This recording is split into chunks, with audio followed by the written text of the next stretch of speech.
তুই যদি একাই বলটাকে নিয়ে খেলিস তাহলে ও কী করবে? ও তো আমার পায়ের মধ্যে বাউন্ডারি বানিয়ে ওখানে বসে বসে তোর খেলা দেখছে। হ্যাঁ, তুই খেলবি না? এই, তুই খেলবি না? বসে বসে তুমি খেলা দেখো, বসে বসে কার খেলা দেখো? ওর খেলা দেখো। দেখো অবস্থা।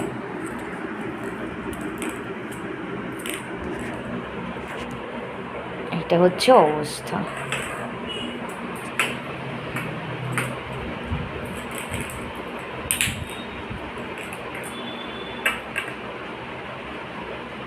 ও একাই খেলবে বলটাকে নিয়ে।